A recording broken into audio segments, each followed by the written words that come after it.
বুঝে গেছে মোদি শাহ আরএসএস এর ক্ষমতা।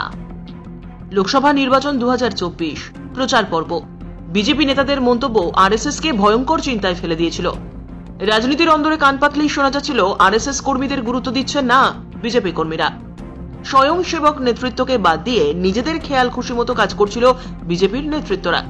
এমনকি ভাজপার সর্বভারতীয় সভাপতি জেপি নাড্ডা বলেছিলেন, শুরুতে আমাদের ক্ষমতা একটু কম ছিল, আমরা একটু ছোট ছিলাম, আরএসএস কে আমাদের প্রয়োজন ছিল, এখন আমরা আগের তুলনায় অনেকটা বেড়েছি, বিজেপি এখন নিজেই চলতে পারে। মোদি শাহের অনুমতি ছাড়া জেপি নাড্ডা যে এই মন্তব্য করেছেন তা মানতে নারাজ রাজনৈতিক শিবির। আর এই ধরনের অবস্থানের ফলও ভুগতে হয়েছে বিজেপিকে। লোকসভা নির্বাচনের প্রথম দফা থেকেই মোদি শাহ টের পাচ্ছিলেন আরএসএস কে গুরুত্ব না দেওয়ায় কত বড় ক্ষতি হচ্ছে। নির্বাচনের সময় কার্যত বসে গিয়েছিলেন আরএসএস এর কর্মীরা। বিভিন্ন জায়গায় তারা মাঠেই নামেননি। লোকসভা নির্বাচন 2024 রেজাল্ট তার জলজান্ত প্রমাণ। 400 আসনের টার্গেট নেওয়া মোদি শাহ নাড্ডাদের 240 আসনেই আটকে যেতে হয়েছে। আরএসএস মাঠে থাকলে অন্তত আসন সংখ্যা না বাড়লেও ভোটের শতাংশ বাড়তে পারত। রাজনৈতিক পর্যবেক্ষকেরা অন্তত এমনটাই মনে করছেন। নরেন্দ্র মোদী প্রধানমন্ত্রী হিসেবে তৃতীয়বার শপথ নেবার পরে আরও একটি বিষয় সামনে আসে। রাষ্ট্রীয় স্বয়ংসেবক সংঘের একাধিক শীর্ষস্থানীয় ব্যক্তিত্ব সরকার, গণতন্ত্র ব্যবস্থা প্রভৃতি নিয়ে বিভিন্ন মন্তব্য করেন, সমালোচনাও করেন। এমনকি আরএসএস প্রধান মোহন ভাগবতও মুখ খোলেন। তিনি বলেছেন, সদ্য সমাপ্ত লোকসভা নির্বাচনের রাজনৈতিক দলগুলির শালীনতা বজায় রাখেনি। মণিপুর এবং বিরোধী রাজনৈতিক দল নিয়েও তিনি মন্তব্য করেছিলেন। বিজেপিকে নিশানা করেই যে তার এই মন্তব্য তা এক কথায় মেনে নেন রাজনৈতিক বিশ্লেষকেরা।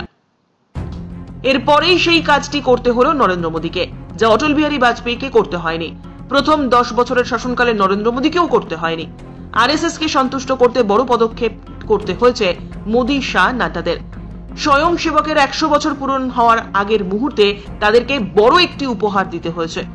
আরএসএস এর ওপরে থাকা দীর্ঘ 58 বছরের নিষেধাজ্ঞা তুলে নিতে হয়েছে। 1966 সালে কেন্দ্রীয় সরকারে জারি করা নিষেধাজ্ঞা মোদী সরকারকে তুলে নিতে হয়েছে। সরকারি কর্মচারীরা আরএসএস এর সঙ্গে যুক্ত থাকতে পারবেন না বলে যে বিধিনিষেধ ছিল তা সম্পূর্ণভাবে তুলে নিতে হয়েছে। শুধু কি তাই, রাজ্যসভা কিংবা লোকসভায় ইন্ডিয়া জোটের সাংসদেরা আরএসএস নিয়ে কিছু বললে তার তীব্র প্রতিবাদ জানাতে দেখা গিয়েছে। এমন অভিযোগও উঠেছে রাজ্যসভার চেয়ারম্যান রীতিনীতি ভেঙে আরএসএস কে দরাজ শংসাপত্র দিয়েছেন।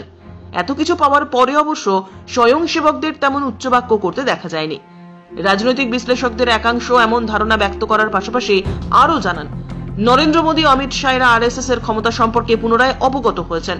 তাই আগামী দিনে যাতে রাজনৈতিক ময়দানে বড় ব্যর্থতা কুড়োতে না হয় সেই কারণেই আরএসএস কে তুষ্ট করতে চাইছেন।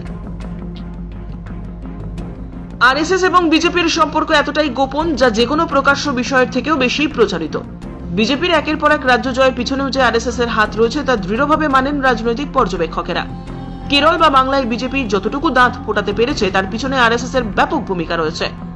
আগামী দিনেও আরএসএস যে বিজেপিকে গোপন অথচ প্রকাশ্য এমন সমর্থন করে যাবে তা এক প্রকার নিশ্চিত, তবে সেটি কখনোই নিঃশর্ত হবে না তাও স্পষ্ট।